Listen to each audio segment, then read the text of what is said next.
December 8, 2012 ay maituturing na isang kagimbal-gimbal na pangyayari para sa mga nakakasubaybay kay Manny Pacquiao. Isang lucky punch nga lang ba ang suntok na ito?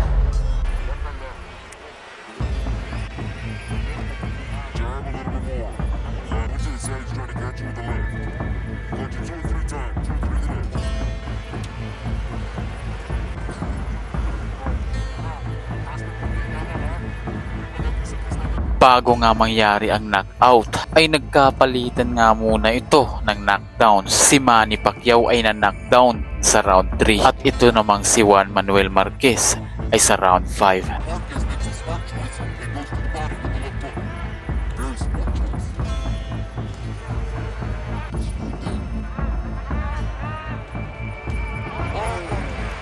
Ibang Marquez ang nagpakita dito kay Manny Pacquiao at sa puntong to ay maraming Pinoy na ang kinabahan.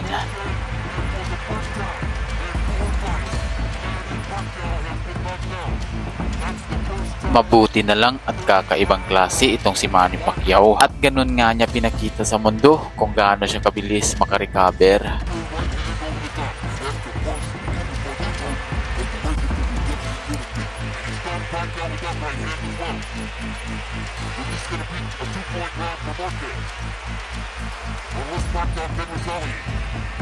At nang pagtungtunga ng round 5 ay biglang nag-iba ang istorya.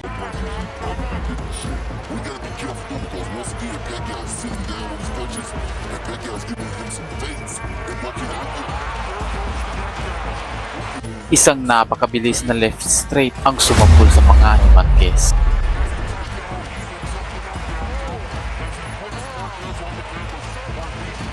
At ito nga yung tinutukoy ni Marquez. Nahirap na daw siyang huminga dahil sa basag ang kanyang gilong. Sa bibig na nga siya humihinga dito.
At sinabi nga dito ni Marquez sa kanyang corner na hindi doon daw siya nakakahinga at muntik na ngang ihinto ang laban ng kanyang kampo. Pero itong si Marquez ay humirit pa ng isang round. Sabi pa niya na ihinto na raw ang laban pagkatapos ng round 6. Nice left hand by Manny, and that's his power shot again.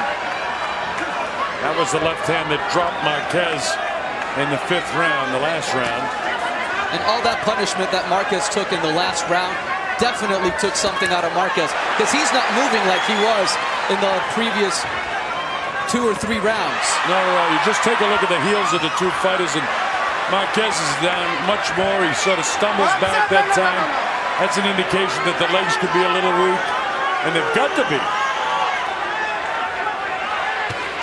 Goes to the right hand lead.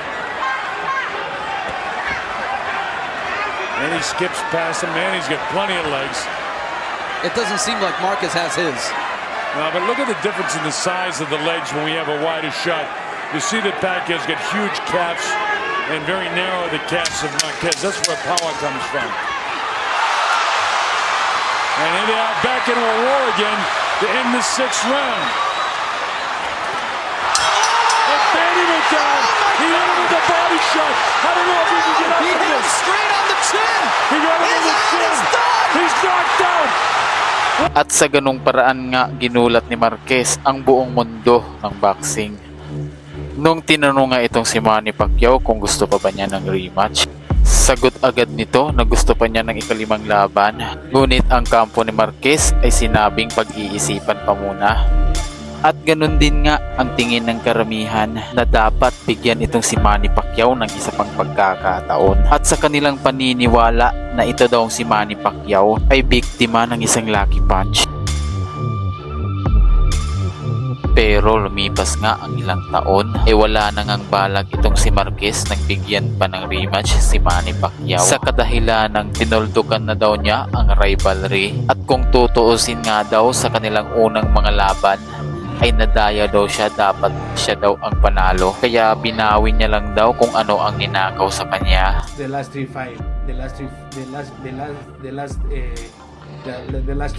Yeah. With Manny. Yeah. No, I think I won the fights. I won the fights, and finally in the 4th fight, I feel great. I feel very happy because I won the fight. But I feel great because I train very hard. I train in the left hook, in the left there. Pero kahit anong pamang paniniwala ni Marquez, ay nakadikit na ang paniniwala ng karamihan na ito ay isa lamang lucky punch. Many thought it was a lucky punch, but few people knew that he practiced this punch on his training camp. So, suerte no es. Suerte no es, por supuesto. Suerte en ninguna. Pinagmamalaki nga ni Marquez na pinagpraktisan daw nila ang big shot na yon dahil alam na daw nila ang mga galawan ni Manny Pacquiao. Pero tugon naman ng ilan na since day one daw ng kanilang rivalry ay hindi naman nag-iba ang kanilang game plan dahil makailang beses daw na tinamaan si Manny Pacquiao sa mga banat na yon ay wala naman daw epekto kay Manny Pacquiao. Pero tama nga naman si Marquez na hindi lucky punch ang banat na yon, pero dito naman siya sinuwerte. Ito daw yung dahilan kaya naging epektibo ang banat na yon kay Manny Pacquiao. Pero para sa ating mga Pilipino, alam nating nagdadahilan lang itong si Marquez.